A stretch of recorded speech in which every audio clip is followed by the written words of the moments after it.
seu caminho ao Senhor, confie nele e ele agirá. Vamos dizer todo mundo junto, só esse versículo 5. Entrega o teu caminho ao Senhor, confia nele e ele agirá. Pai querido e santo, estamos na tua casa nessa noite, ó Deus, na plena confiança de que os nossos caminhos foram entregues a ti, ó Deus. Esses passos que nós estamos dando em nossas vidas, ó Deus, tem sido com base na tua orientação. A luz que tem iluminado os nossos pés, ó Deus, são a luz da tua palavra. Ó Deus, a força que nós temos para caminhar vem de ti, ó Deus. Por isso, a confiança, a certeza, a esperança que nós temos, ó Pai, é de que um dia essa caminhada vai chegar ao fim. E no dia que essa caminhada chegar ao fim, ó Deus, o Senhor estará lá de braços abertos, esperando por cada um de nós, dizendo: vinde a mim, benditos de meu Pai. Aleluia, Deus, muito obrigado por essa promessa tão gloriosa e por essa certeza que nós guardamos em nossas vidas. Por isso, nessa noite, Pai, que estamos aqui na tua casa, nesta casa de fé, nesta casa de oração, que o Senhor receba, Pai, a nossa vida como um sacrifício vivo e agradável, Pai, e que suba como um aroma suave ao teu trono. Por isso te agradecemos, Pai querido, pelo privilégio de estarmos aqui nessa noite, e te agradecemos desde já, em nome de Jesus. Amém.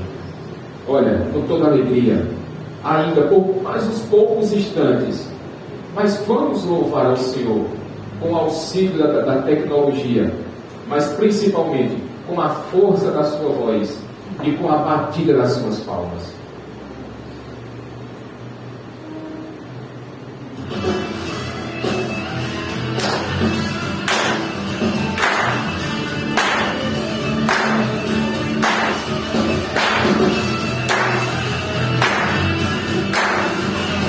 Esse do negócio bom é louvar a Deus.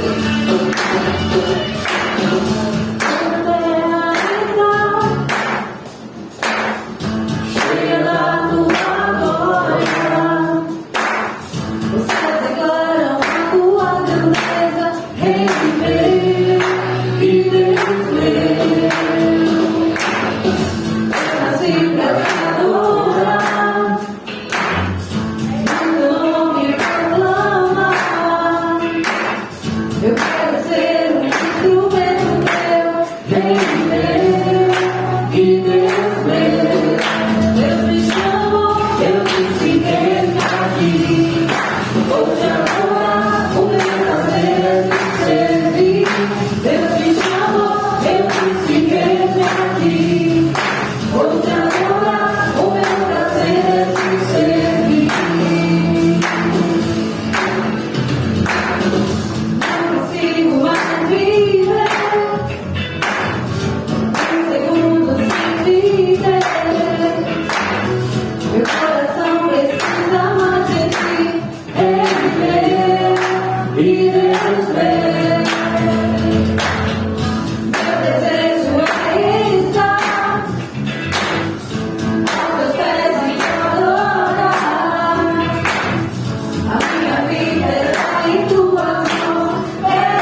queria que você tivesse cantado isso de todo o seu coração e dizer: Senhor, a tua vontade é o que eu mais quero. Cumpre em mim o teu querer. Eis-me aqui, Senhor. O Senhor me chamou. Eu estou aqui, Senhor, para fazer o que o Senhor quiser. A minha vida é tua, ó Deus. A minha vontade é cumprir o teu querer. Eita, aleluia. Ah, se essa fosse o desejo do nosso coração, meus irmãos. Ah, Jesus.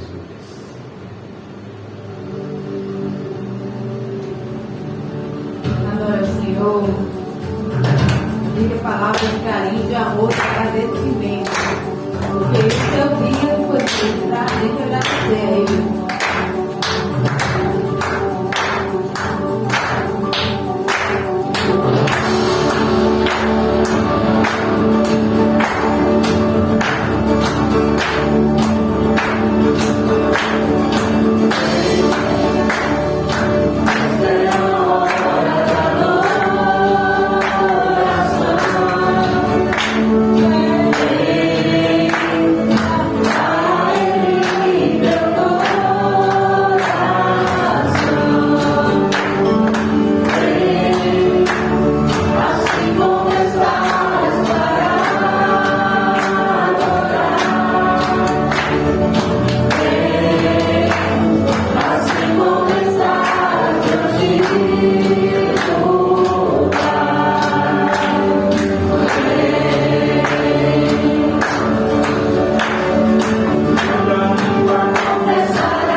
Essa é a hora da adoração, esse é o dia da adoração. Como nós vimos hoje pela manhã, esse foi o dia que Deus separou, para que todos nós, a uma só voz, louvemos ao Senhor, adoremos ao Senhor, entreguemos as nossas vidas a Ele, porque somente Ele é digno de receber toda a honra, toda a glória e todo o louvor. Aleluia, aleluia.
Isso, louve, exalte ao Senhor, bendiga o nome dele.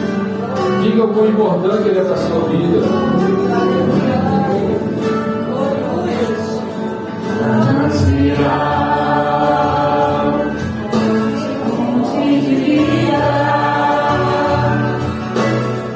Onde eu preciso e quero beber todos os dias, bem mais que um desejo, tu és essencial para sustentar a minha vida, Senhor Jesus. Canta, igreja. Eu tenho sede de ti, minha alma anseia por ti, só me satisfaço quando estou junto aos teus pés. Eu tenho sede de ti, minha alma anseia por ti, manancial, única fonte de vida tu és. Manancial, única fonte de vida tu és. Louvado seja Deus.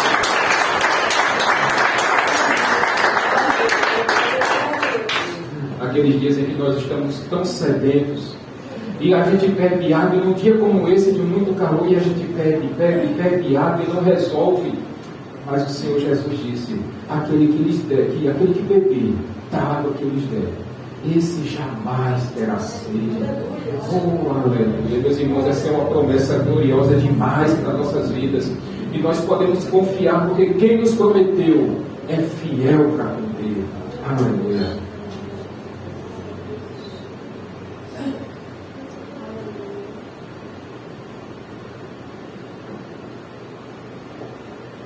Mais um?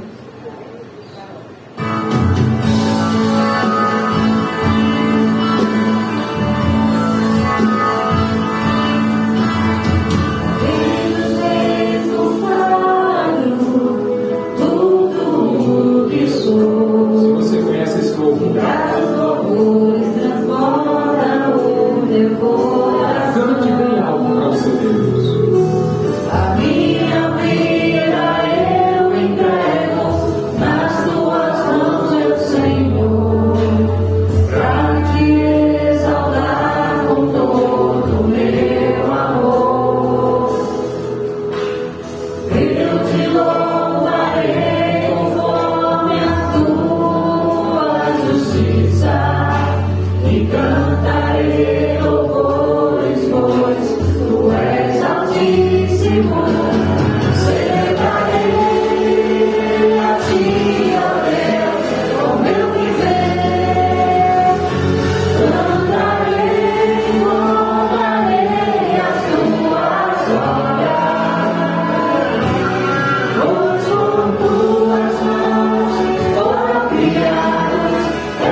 Criador, a honra, a glória, a força e o poder ao Rei Jesus e o louvor ao Rei Jesus, a honra, a glória, a força e o poder ao Rei Jesus e o louvor ao Rei Jesus. Aclame ao Senhor toda a terra e cantemos poder, majestade, louvores ao Rei. Montanhas se prostrem e rujam os mares ao som de teu nome. Alegre te louvo por teus grandes feitos, firmado estarei, sempre te amarei. Incomparáveis são tuas promessas, incomparáveis são tuas promessas, incomparáveis são tuas promessas para mim. Você pode aplaudir Jesus nesse momento? Louvado seja o Senhor, porque nós temos nesses nossos dons que nenhuma outra criatura tem, de poder louvar e exaltar o nome do Senhor. A capacidade, a inteligência que Deus nos deu é suficiente para nós rendermos os nossos corações, para nós abrirmos as nossas bocas e rendermos graça e honra àquele que é único e incomparável, Cristo Jesus, o nosso Senhor. Aleluia. Feche seu. Tem mais um louvor? Tem mais um louvor? Feche seus olhos, por favor, e me acompanhe na oração que o Senhor Jesus deixou para a sua igreja. Pai nosso que estás nos céus, santificado seja o teu nome. Venha a nós o teu reino. Seja feita a tua vontade, assim na terra como nos céus. O pão nosso de cada dia dá-nos hoje, e perdoa as nossas dívidas, assim como nós perdoamos os nossos devedores. E não nos deixes cair em tentação, mas livra-nos do mal. Pois teu é o reino, o poder e a glória para sempre. Amém. Aleluia. Mais uma vez, boa noite, meus irmãos. Eu convido você a abrir a sua Bíblia no livro de Apocalipse, capítulo 2. E quando você encontrar, fique de pé em reverência à palavra.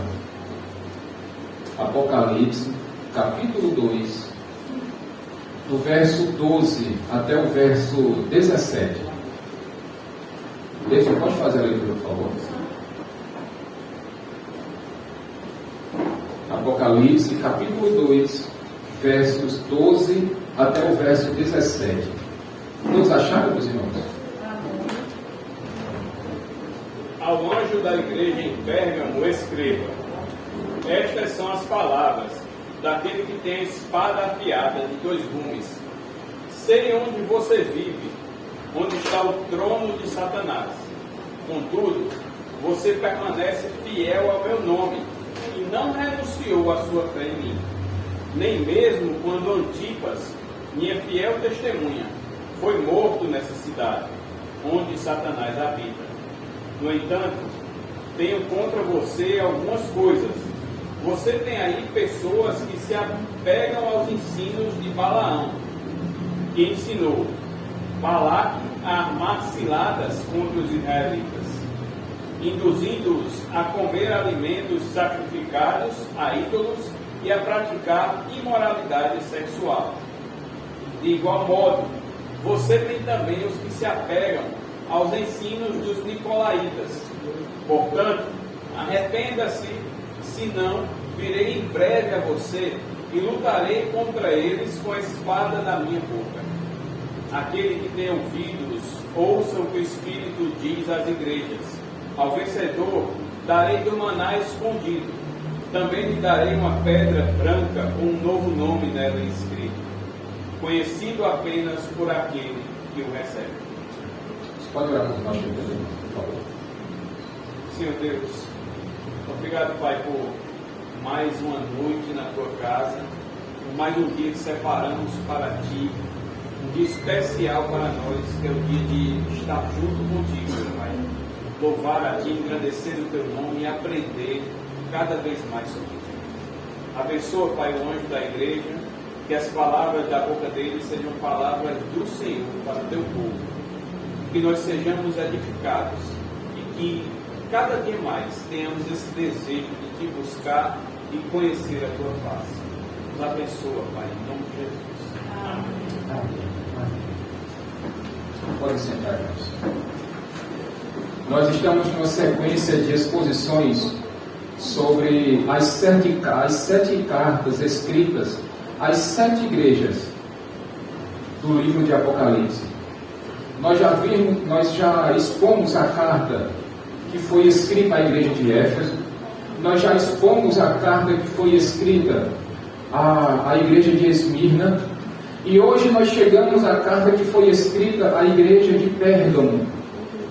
E meus irmãos, embora essas cartas tenham sido escritas diretamente para essas igrejas da Ásia Menor, com toda certeza, elas também têm muitos ensinamentos e muitas aplicações para os nossos dias, para a igreja de Jesus Cristo nos dias de hoje. Haja vista, meus irmãos, que a palavra do Senhor não muda. Diz a Bíblia Sagrada que céus e terra passarão, mas a palavra do Senhor, essa vai permanecer para sempre. Por isso os ensinamentos, o chamamento de atenção a essas igrejas e também os seus elogios servem para a igreja de Jesus nos dias de hoje, para nós, igreja do Senhor. Estamos aqui na terceira carta, meus irmãos, e o que nós já podemos perceber é que, se por um lado nós vamos encontrar igrejas em que o Senhor Jesus vai ter tanto críticas quanto elogios, também vão ter igrejas que vão ter apenas elogios, mas também vai ter uma igreja que não vai receber elogio algum, vai ter apenas críticas. É isso que nós vamos ver ainda no decorrer dos próximos domingos. Mas hoje, meus irmãos, vamos nos debruçar sobre a carta escrita à igreja em Pérgamo. E precisamos, assim como fizemos nas outras igrejas, nas outras cartas, qual era o contexto, meus irmãos, daquela cidade de Pérgamo? Essa cidade ela foi capital da Ásia Menor por aproximadamente 400 anos. Era uma cidade que tinha uma população, para a sua época, bem numerosa. Alguns historiadores chegam a dizer que essa cidade tinha aproximadamente 200 mil habitantes. Para aquela época, era muita gente. Essa cidade também, meus irmãos, ela tinha um forte contexto cultural. Haja vista, Mateus e Bia, que nessa cidade de Pérgamo existia a segunda maior biblioteca da sua época. Só perdia para a biblioteca de Alexandria. Diz a história dessa cidade que ela tinha mais ou menos 200 mil pergaminhos, que era ali, já não era mais o papiro, mas agora já era o pergaminho, era aquele couro alisado, aquele couro amaciado, com que se escrevia ali o que se desejava e a durabilidade era muito maior. Naquela cidade também, meus irmãos, havia um grande templo construído ao imperador. Aliás, nessa cidade, todos os moradores do Império Romano deveriam ir pelo menos uma vez por ano para adorar a estátua que foi construída para o imperador. E aqueles que não adorassem a estátua, muito provavelmente teriam os seus bens confiscados, teriam os seus recursos tomados, seriam expulsos de casa, seriam perseguidos e talvez seriam inclusive mortos, porque não queriam adorar a estátua do imperador. Era também nessa cidade, meus irmãos, que existiam vários templos, há vários, entre aspas, deuses, dentre os quais nós podemos citar o templo que foi construído para Zeus. Talvez você já tenha ouvido falar, nós já falamos sobre isso. Na mitologia grega, Zeus era considerado o deus dos deuses, o deus mais poderoso. E frequentemente as pessoas viam fumaça subindo do templo construído para Zeus. Aliás, era uma das 7 maravilhas do mundo antigo. Havia também nessa cidade, Carol e Davidson, um templo construído para um deus chamado Esculápio. Talvez alguns aqui já tenham ouvido falar desse Deus. O Deus serpente, o Deus que cura, o Deus salvador. Por quê? Porque o símbolo desse Deus era exatamente uma serpente. E esse Deus, Esculápio, é considerado o Deus da medicina. Aliás, qual é o símbolo mesmo da medicina? Quem lembra aqui? Oi? E o que é que tem lá? E qual o desenho? É por isso que o símbolo da medicina é a serpente, por conta desse Deus Esculápio. Olha aí, Matheus. Vai mexer com os professores agora. Existia naquela cidade, meus irmãos, uma grande escola de medicina, aonde os sacerdotes desse Deus Esculápio eram eles que promoviam cura misturada com misticismo, e gente do mundo conhecido naquela época, quase todo lusa, iam procurar esses sacerdotes. Era ali também, durante um bom tempo, aonde o Império Romano fincou o seu poder na Ásia Menor. Então, meus irmãos, diante de todas essas informações, é por isso que Jesus agora fala: olha, eu sei a cidade onde vocês estão vivendo. É nessa cidade onde está o trono de Satanás. Nós não sabemos se é por conta do trono do imperador ou do poder do Império Romano que estava estabelecido ali, ou se é por conta da grande idolatria que existia naquela cidade por conta dos templos, tanto o templo de Zeus, quanto o templo de Esculápio, quanto o templo do imperador. Mas na verdade, meus irmãos, o que Jesus está dizendo para aquela igreja: olha, eu sei a cidade que vocês estão vivendo. E de fato, é aí onde fica o trono de Satanás. Pergunto para vocês: pense numa cidade bacana para se viver, desde que você não seja cristão. Mas naquela cidade, meus irmãos, havia uma igreja. Uma igreja havia sido plantada naquela cidade. Mesmo com todo esse clima de perseguição, de idolatria, de imoralidade, ainda assim uma igreja foi plantada ali. E Jesus está dizendo: olha, eu sei de todo esse sofrimento, eu sei de toda essa perseguição. Mas eu queria dizer para vocês, eu estou feliz com vocês. Eu estou muito satisfeito com vocês, porque vocês têm permanecido fiéis ao meu nome. Vocês têm permanecido fiéis a mim. Afinal de contas, quando tinha ali um culto ao imperador, os cristãos não dobravam os seus joelhos já. Tinha um culto a Zeus, Daniel, e eles não dobravam os seus joelhos. Tinha um culto a Esculápio, e eles não dobraram os seus joelhos. Permaneceram fiéis a Deus, mesmo diante de tanta perseguição e tanto sofrimento. E Jesus está dizendo, olha, eu estou feliz demais com vocês. É um elogio que Jesus está dando, parabéns pela fidelidade de vocês. E ele continua dizendo, olha, mesmo quando Antipas foi morto, a minha fiel testemunha foi morta, ainda assim vocês não negaram a sua fé. Aí a gente começa a perguntar, e quem é Antipas?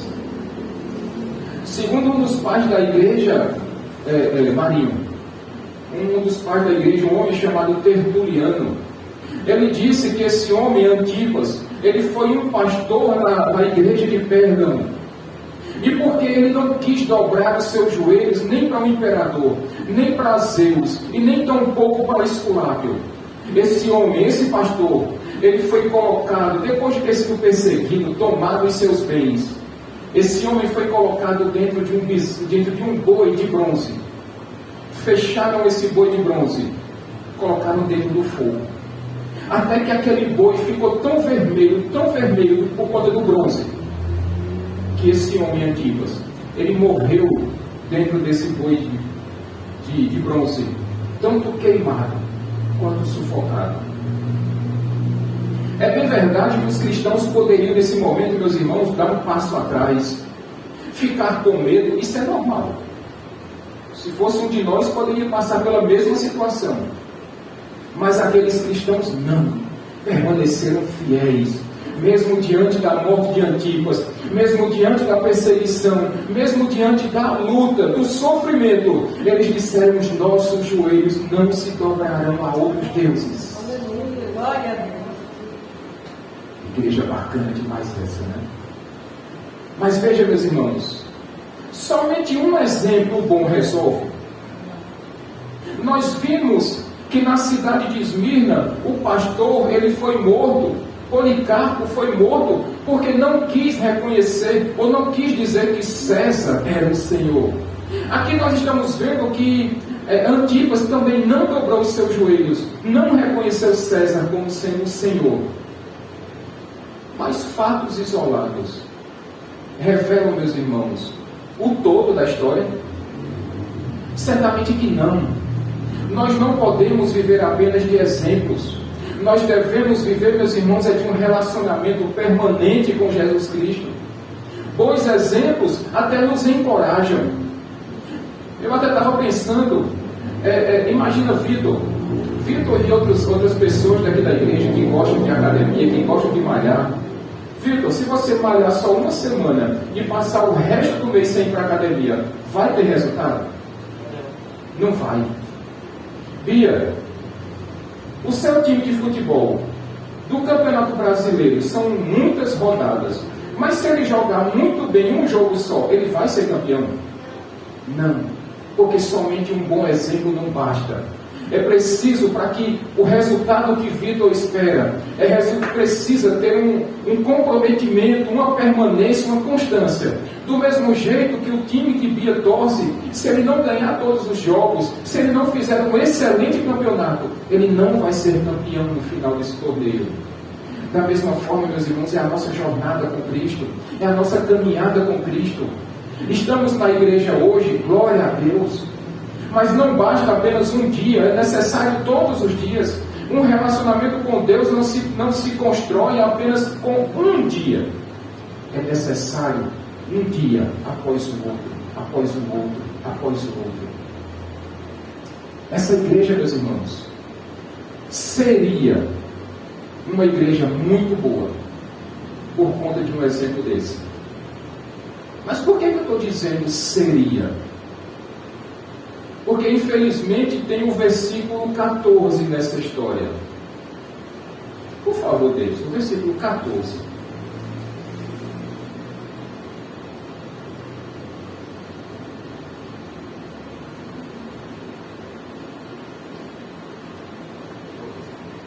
No entanto, tenho contra vocês algumas coisas. Opa, só um minutinho. No entanto, tenho contra vocês só uma coisinha? Algumas coisas. Por favor, meu irmão. Você tem aí pessoas que se apegam aos ensinos de Balaão, que ensinou Balaque a armar ciladas contra os israelitas, induzindo-os a comer alimentos sacrificados a ídolos e a praticar imoralidade sexual. Jesus está falando, está lembrando aquele povo, aqueles cristãos de Pérgamo. Vocês lembram do caso de Balaão? Meus irmãos, Balaão foi um profeta de Deus. Esse homem chamado Balaque foi o rei da cidade de Moabe. E nos tempos em que Moisés estava conduzindo os israelitas pelo deserto, em um determinado momento eles estavam chegando perto da cidade de Moabe. E esse rei, com medo do povo israelita, ele chamou o profeta de Deus, o homem chamado Balaão, para que ele falasse para o povo, para os israelitas: olha, não venham para o lado de Moabe não, porque o rei estava com medo. Mas acontece, meus irmãos, que o profeta de Deus, ele disse: não posso, porque Deus havia dito para ele: você não vai amaldiçoar o meu povo, porque eu já os abençoei. Mas acontece que o rei Balaque não se deu por satisfeito. Ele mandou os seus mensageiros irem a Balaão uma vez, e ele disse não. Então o rei mandou os seus mensageiros irem pela segunda vez, e aí eles disseram: olha, Balaão, o rei disse que o que você quiser, ele dá tudo para você, desde que você não diga ao povo de Israel que não invada Moabe. Aí o olho de Balaão disse: opa, tudo é muita coisa, tudo é um bocado de coisa. Então o profeta disse: tá bom, eu vou. Custa nada também, né? O rei está sendo tão generoso comigo, eu vou lá ver o que ele quer. Está com aquele jeitinho brasileiro: não quero, mas quando o dinheiro entra na história, opa, quem? O quê? Dinheiro? Aonde? Então o profeta foi. E no caminho da casa do profeta Balaão para o palácio do rei, foi exatamente naquele momento desse pleite que a jumenta de Balaão resolveu mudar o percurso. E ela mudou uma vez, e Balaão bateu na jumenta. E a jumenta mudou o percurso a segunda vez, e Balaão espancou a jumenta de novo. Até que na terceira vez que a jumenta mudou o caminho, foi então que Balaão bateu muito mais na jumenta. Mas acontece que a jumenta tinha visto o anjo. E o anjo disse para o jumento, ou para a jumenta, que não era para ela ir. O que é que ela fazia? Se deitava no chão. E tome peia de Balaão na jumenta. Até que Deus permitiu a Deus que a jumenta falasse com Balaão. Disse: por que você está me batendo? Eu carrego para você para todo canto, para cima, para baixo, não reclamo de nada. E o pagamento que eu recebo aqui é pancada no espinhaço. E foi finalmente nesse momento que o anjo se revelou a Balaão e disse: olha, você até vai encontrar com o rei, mas você vai dizer exatamente o que Deus mandar você falar. Viu o que foi que o profeta fez? Seguiu o caminho. Chegando lá, o rei disse: amaldiçoe o povo. E o profeta disse: não posso. Deus abençoou. Pela segunda vez, Filipe, o rei mandou: amaldiçoe o povo, profeta. E ele disse: não posso. Deus abençoou. Pela terceira vez, Tatiana, o rei disse: profeta, amaldiçoe o povo. E ele disse finalmente: eu não posso, porque foi Deus que abençoou o povo. Mas aí, irmã Adelaide, a brilhante ideia do profeta: olha, rei, no braço o exército de Israel vai dar um olé em vocês, mas vamos fazer o seguinte: pega uma moça bonita, bacana que tem aí na cidade de Moabe, leve lá para o caminho e diga a elas, irmã Dorinha, para começarem a se insinuar para os guerreiros de Israel, para os soldados de Israel.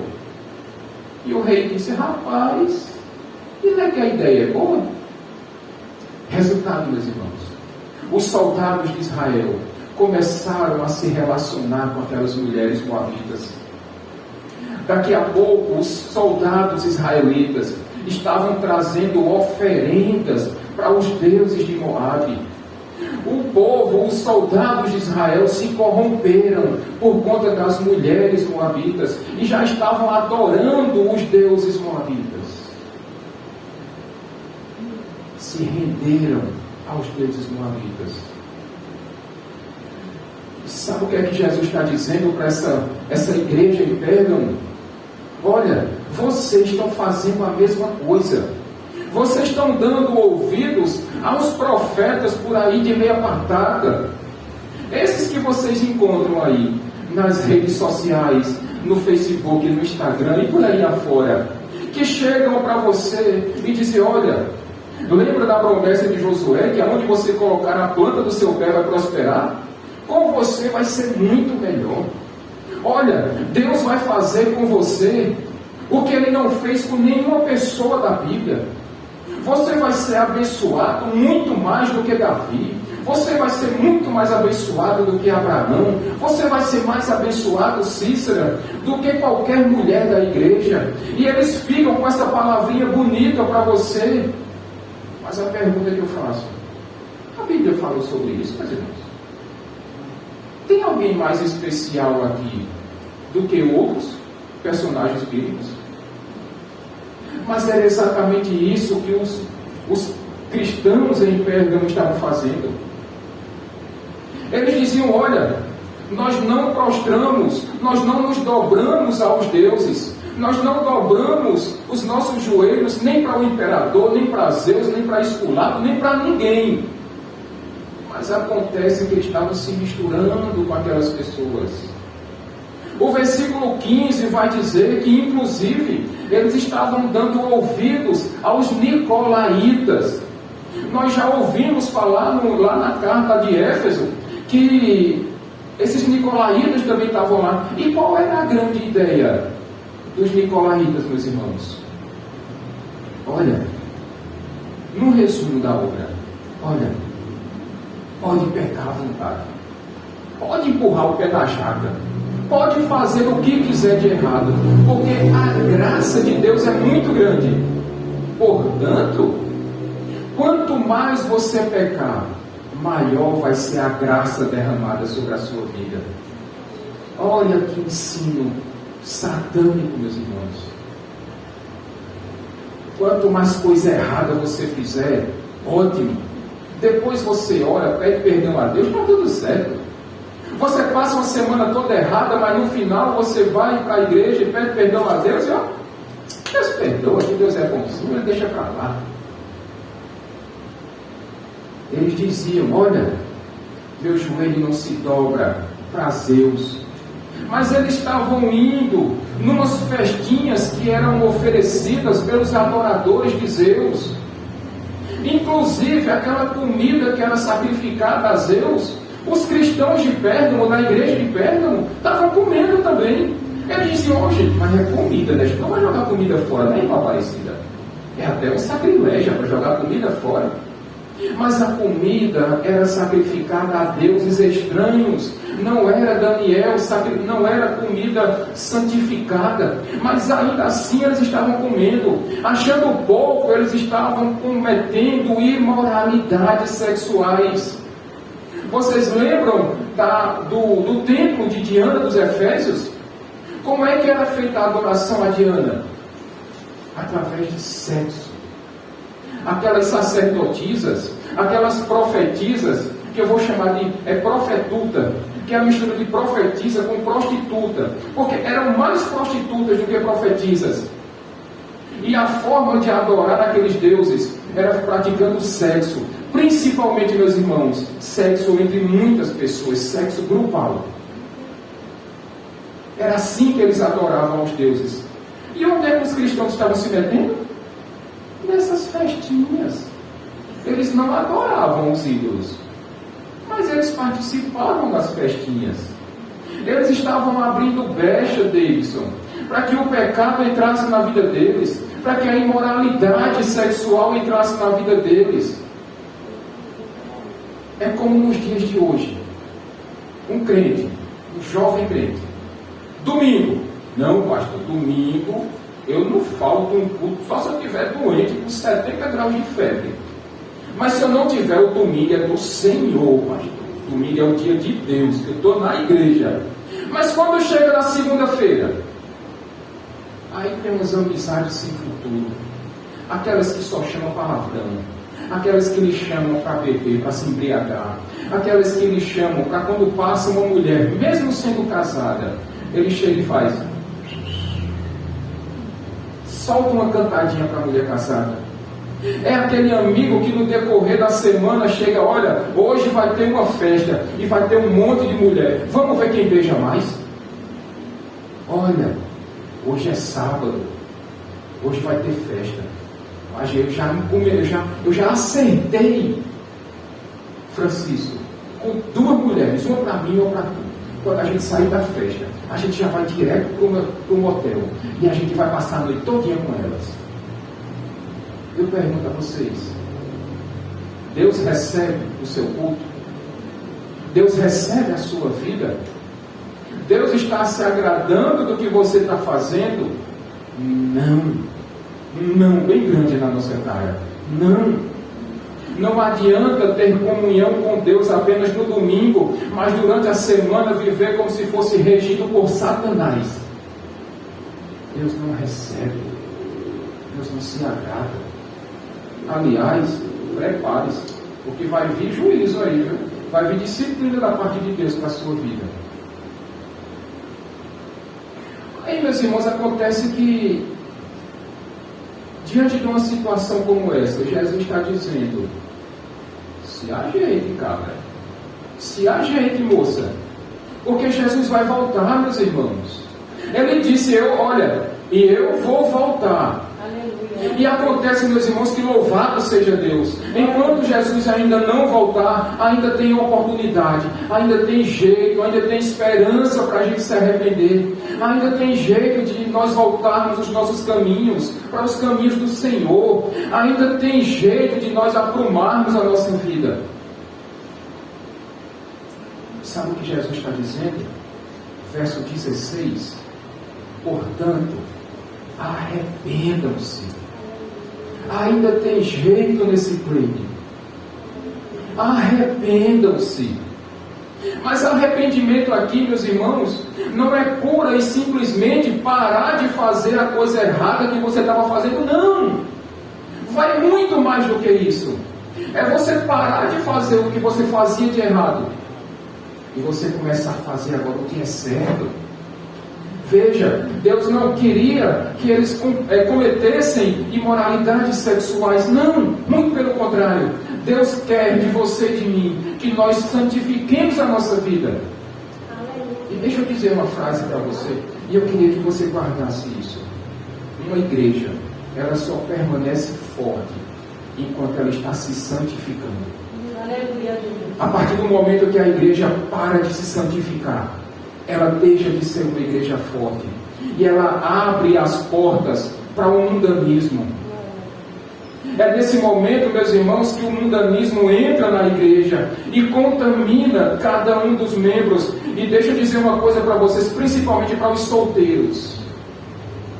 A partir do momento que você deixa o mundanismo entrar na sua vida, isso é como um câncer, isso é como uma doença que contamina, que contagia toda a sua vida, todo o seu corpo, todas as áreas da sua vida, tudo fica contaminado pelo pecado. Sabe o que Jesus está dizendo? Arrependa-se, arranque fora da sua vida essa vida de mundanismo que você está vivendo. Talvez você já esteja até corrompido pelo mundanismo, mas Jesus diz: olha, arrependa-se, tire esse mundanismo da sua vida, jogue fora e volte a andar nos caminhos do Senhor. Arrependa-se. Se não, Deus, verso 16 ainda. Portanto, arrependa-se, senão virei em breve até você e lutarei contra eles com a espada da minha boca. Senão Jesus vai voltar. E no dia que Jesus vai voltar. E no dia que ele voltar, ele vai pelejar com aqueles desobedientes, com aqueles que corromperam as suas vidas, com a espada da boca de Jesus. E veja, meus irmãos, o Senhor Jesus tem todo o poder e autoridade para levar quem Ele quiser, quando Ele quiser e na hora que Ele quiser, para o juízo, para a disciplina, para a correção, para a instrução. Porque Ele é Deus. E Ele faz o que quiser e com quem quiser. Mas ainda, meus irmãos, Ele continua dizendo no verso 17: ao vencedor, aquele que tem ouvidos, ouça o que o Espírito diz à igreja. É Jesus dizendo aqui, Luza, Ivonete e Marinho, olha, preste atenção, escutem com muita atenção. Eu não vou dizer outra vez, abram seus ouvidos, olhem fixamente, percebam aquilo que eu vou dizer. Aquele que tem ouvidos, ouça o que o Espírito diz à igreja. Ao vencedor, eu lhe darei de comer do maná escondido. Aleluia. E veja, meus irmãos, não é apenas uma coisa. Jesus está prometendo duas recompensas. Uma é o maná escondido. A outra é uma pedra branca com um novo nome escrito. E só vai saber que nome é esse aquele que receber essa pedra. Aleluia, Deus. Jesus está dizendo, olha, ao vencedor eu lhe darei de comer o maná escondido. Nós conhecemos bem o que é o maná. O maná era aquele alimento que descia do céu quando o povo de Israel estava peregrinando pelo deserto. Nunca faltou um dia sequer para aqueles homens e mulheres o que comer, porque era Deus que providenciava esse banquete para eles. E Jesus está dizendo, olha, e para aquele vencedor, para aquele que permanecer fiel, mesmo diante de tanta luta, perseguição, para aquele que não se corromper com a imoralidade sexual, eu lhe darei de comer do maná escondido. E esse maná escondido, meus irmãos, nos dá uma ideia de contentamento, nos dá uma ideia de satisfação, uma satisfação, um contentamento que muitas vezes nós não temos com aquilo que nos pertence. Deixa eu dar um exemplo.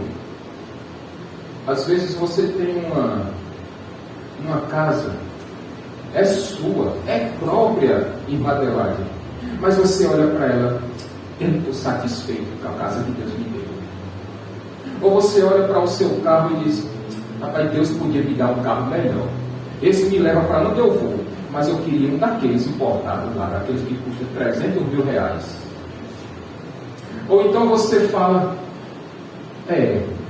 eu ganho um salário mínimo. O salário mínimo é de quanto, gente? 1.212, não é? Principalmente os aposentados é quem sabe mais. Eu ganho um salário mínimo, olha, e eu tiro o meu dízimo, viu, pastor? 1.212, R$ 121,20. Eu não deixo passar um centavo. Aliás, eu até arredondo para 122. Mas Deus bem que podia me dar um salário de 5 mil. Porque se Deus me der um salário de 5 mil, Jair, o meu dízimo já pula para quanto? Para 500. Olha, vai melhorar, pastor, na igreja.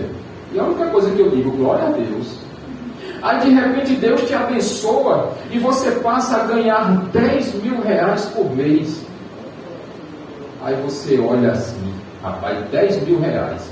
Rapaz, eu vou tirar R$1.000, quase um salário mínimo todinho para dar de dízimo na igreja. Acho que eu não vou dar, não. Porque a gente começa a ficar insatisfeito com aquilo que Deus nos dá. E a gente já não vê mais alegria. A gente já não tem mais contentamento naquilo que Deus nos dá.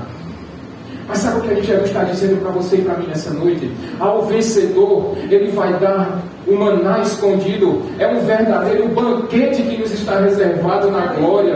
É um banquete glorioso que nos está reservado na eternidade, meus irmãos. E todos nós vamos nos deleitar nesse verdadeiro banquete celestial que está reservado para aqueles que vencerem, para aqueles que permanecerem firmes no Senhor. E mais, Ele vai dizer que aos vencedores, Ele vai dar também uma pedra branca com um nome escrito, um novo nome escrito. A ideia aqui é de contentamento, não apenas com o que nós temos, mas com quem nós somos. É Jesus dizendo: olha, talvez você ainda não esteja plenamente feliz com você aqui, mas eu tenho um propósito para a sua vida. Eu tenho um significado para a sua vida. Eu tenho algo de muito bom para você. E você vai ter contentamento com o propósito que eu separei para você. Mas o que nós precisamos entender, meus irmãos, é que todo esse contentamento ainda não nos está reservado para esse momento. Todo esse contentamento, toda essa alegria, toda essa satisfação está reservada para a eternidade, Felipe. É verdade que nós já desfrutamos em determinado momento daqui. Veja, você já é salvo, sim ou não? Sim. Mas você já está na glória? Não. Quer ver? Vamos para a gente ficar bem bonito. Eu já fiz isso aqui uma vez. É o já e o ainda não. Você já está salvo? Sim. Já. Mas você já está na eternidade? Não. Você já recebeu, você se alimenta todos os dias? Sim. Mas você já comeu do maná celestial? Ainda não. Está reservado na eternidade. Você já recebeu uma pedra branca com seu novo nome escrito? Sim. Mas está com você? Ainda não. Porque Ele está na eternidade esperando por você. Meus irmãos, nós desfrutamos em um determinado ponto das bênçãos que Deus derrama sobre o seu povo aqui nessa terra. Mas nós só teremos a plenitude da eternidade, a plenitude das bênçãos de Deus, a plenitude de tudo na eternidade. Por enquanto, nós estamos entre o já e o ainda não. Mas haverá um dia que nós teremos um banquete posto em uma mesa para cada um de nós. E nós receberemos esta pedra branca com um novo nome escrito. E só nós saberemos que nome é esse. Eu queria tirar, finalmente, meus irmãos, algumas lições dessa carta escrita à igreja de Pérgamo. Primeiro, meus irmãos, que o nome Pérgamo significa casado. Aquela igreja, ela estava casada com o mundanismo. E a primeira lição que eu tenho para você e para mim nessa noite: não se case com o mundanismo. Arranque o mundanismo da sua vida. Arranque toda e qualquer imoralidade sexual. Arranque o pecado da sua vida. Arranque aquilo que não agrada a Deus. Talvez seja você próprio que não esteja se contentando com você mesmo. Mas saiba que o que está reservado para você e para mim é muito maior, é muito melhor daquilo que nós sequer pensamos ou imaginamos. Uma segunda lição, meus irmãos: pare de se apegar ao passado. Mas pastor, e eu tenho conversado isso muito com a igreja aqui, olha, o senhor nem sabe o quanto eu era firme na igreja, o quanto eu trabalhava na igreja, o quanto eu servia a Deus, eu orava, eu jejuava, eu lia a Bíblia, e eu estou tão feliz porque agora vocês vão começar a ler esses livros, e vocês vão ser muito enriquecidos com essa leitura. E pastor, e nós estamos fazendo a leitura bíblica anual. Mas antigamente eu fazia muito mais do que isso. Eu era uma pessoa que mais orava na igreja. A pergunta: por que você parou? Por que travou no meio do caminho? É porque eu me desiludi com tanta coisa. Ei, Jesus, Ele está sempre de braços abertos. Está sempre nos dando uma nova oportunidade para recomeçarmos. Eu estava conversando com o Jair antes de começar o culto, e eu fiz uma pergunta para ele vai se lembrar agora. E eu perguntei: o louvor dessa igreja já foi bom? Sim ou não? Mas pode ser melhor, meus irmãos. Aleluia. Vai ser melhor, porque nós servimos a Deus com alegria. E aquilo que nós fizemos no passado, que sirva de inspiração para que nós façamos melhor daqui para frente. Se o culto foi bom, se a pregação era boa, pode ser melhor. Se o louvor era bom, pode melhorar. Se a sua vida devocional era boa, pode e deve melhorar. Mas se, pastor, nunca tive isso, começa hoje. A oportunidade está dizendo é hoje. Começa hoje, Felipe. Mateus, eu nunca andei com Jesus, mas você começou a andar agora. Então faça igual aqueles estudantes, aqueles alunos de autoescola, que não entraram no carro sem saber colocar nem a chave na ignição. Mas o professor ensinou. E agora ele anda em qualquer carro, pilota qualquer carro. Da mesma forma, se você está começando agora a sua caminhada, aprenda do jeito certo. Aprenda com o grande mestre Jesus Cristo. E você vai viver conforme a vontade dele. Uma terceira lição, meus irmãos. Parem de escutar esses falsos profetas que vêm com aquela palavrinha melosa para você. Eu coloquei o título dessa mensagem: Verdade ou heresia? O que vocês estão escutando? Quais são os profetas? Quais são os pregadores que vocês estão ouvindo? São aqueles que, olha, talvez você vá se identificar. Aqueles pregadores que começam a dizer que você é a menina dos olhos de Deus, que você é a pessoa mais importante para Deus, que você é mais especial do que Davi, do que José do Egito, do que Josué, do que Abraão, do que os apóstolos, os profetas, os patriarcas. Você é mais especial do que todos eles. E eles colocam aquela musiquinha suave no fundo da mensagem. E você se sente, oh meu Deus, ele está dizendo que Deus é amoroso, que Deus é aquele Deus bobão, que perdoa sempre os meus pecados. Eu posso fazer tudo de errado. Mas esses pregadores, eles não apontam o pecado de vocês. Mas esses pregadores, eles só dizem que Deus é amor. Mas esquece que esse Deus amoroso, muito amoroso, ele é também um Deus de justiça. Que para poder satisfazer toda a sua justiça, ele derramou a sua ira em Jesus Cristo, para que não fosse derramada em cima de você e de mim. Aí esses pregadores não dizem isso, mas você acha tão bonito porque ele passa a mão na sua cabeça. Mas porque ele vai passando a mão na sua cabeça, você não reconhece que é pecador. E porque você não reconhece que é pecador, você nunca vai procurar Deus. E olha, meus irmãos, Deus é um Deus bondoso. Deus é um Deus que nunca rejeitará um pecador. Todo aquele que for com o coração quebrantado, arrependido aos pés de Deus, aos pés de Cristo, ele receberá de braços abertos. Mas se não tem quem diga para você que você é pecador, que você é um miserável pecador, e que você depende da graça de Deus, então você nunca vai procurar a Deus. Então quer dizer que toda mensagem tem que ser só de palmada, de lapada, meus irmãos? Não. Mas é para que você entenda que sozinho você jamais vai conseguir alcançar a graça de Deus assim, pela sua própria força, pelo seu próprio mérito. Você nunca vai conseguir a sua salvação pelos seus méritos. Tudo vem da graça de Deus. Tudo vem da graça de Deus. Aí eles começam a dizer que o Evangelho é esse Evangelho aí. É mentira. Um certo homem de Deus, um certo teólogo disse que a Bíblia é totalmente encharcada de Jesus e que se você pudesse furar a Bíblia em qualquer lugar, o sangue que escorreria seria o sangue de Cristo.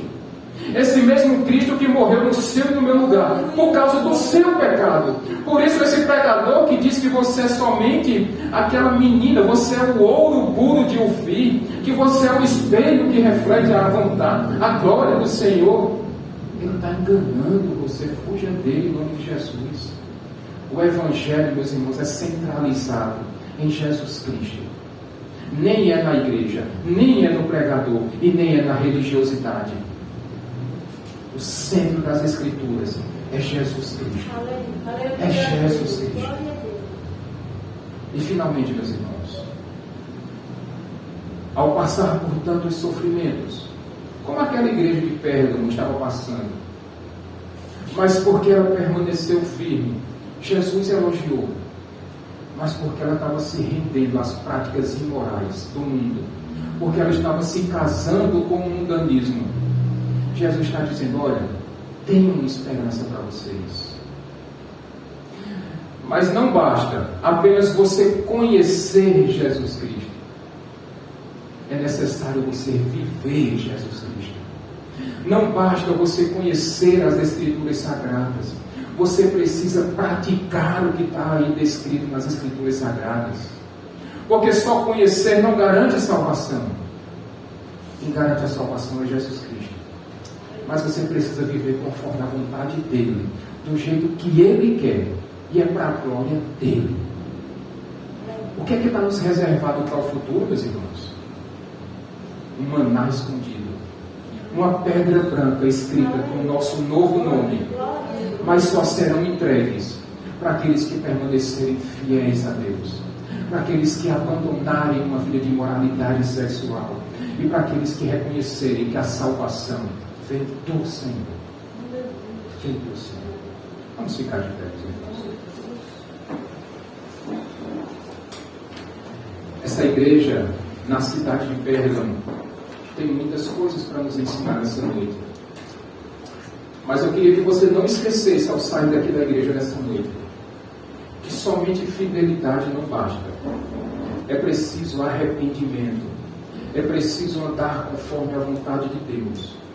E se você ainda não está fazendo isso, hoje é uma grande oportunidade para você fazer isso. Enquanto nosso irmão Marinho vai passando os elementos da Santa Ceia, para você que é batizado e pode cear, reflita a sua vida. Avalie se ainda existe algum resquício de mundanismo na sua vida. E se ainda existe, arranque-a em nome de Jesus. Antes que, como um câncer, ela contamine toda a sua vida. Irmão Marinho, pode passar os elementos da Santa Ceia, por favor.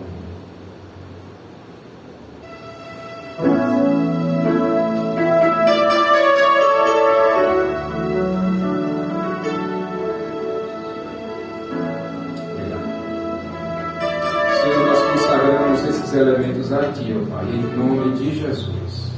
Amém. Pode passar.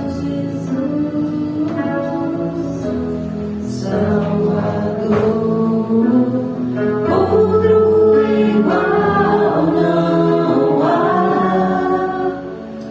Todos os dias quero louvar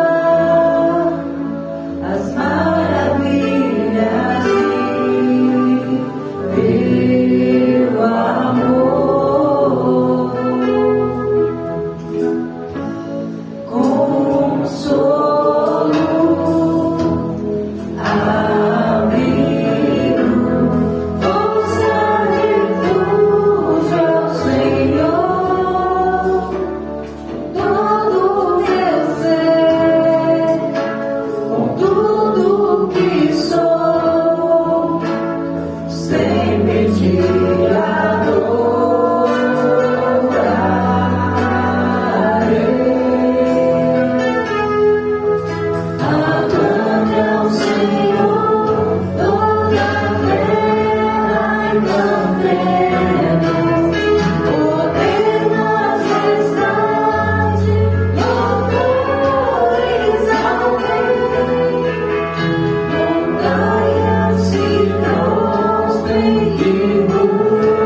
nós lembramos, meus irmãos, que acima da fidelidade de Antipas foi a fidelidade de Jesus Cristo, que ao se entregar naquela cruz no Calvário, estava obedecendo fielmente à vontade do Pai.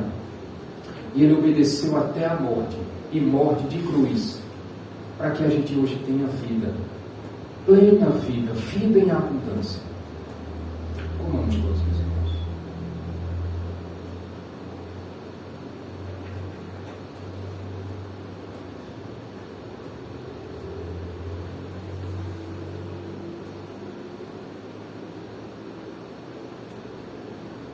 Obrigado, Senhor. Da mesma forma, quando nós pegamos esse suco tão suave, nós também lembramos, meus irmãos, que a ira de Deus foi derramada sobre o nosso Salvador, nosso Redentor Jesus Cristo. Aquele cálice tão amargo que o Senhor Jesus tomou em nosso lugar demonstra o tamanho do amor dele por nós. E nós não temos o direito de desprezarmos o sacrifício de Cristo, nos envolvendo com o mundanismo, permitindo, meus irmãos, que a nossa vida seja contaminada por práticas mundanas que desagradam ao nosso Deus, que fazem pouco caso do sacrifício de Jesus Cristo. Por isso, ao beber desse cálice, lembre-se que nós temos um padrão a seguir, e o nosso padrão é o Senhor Jesus Cristo. Bebamos todos.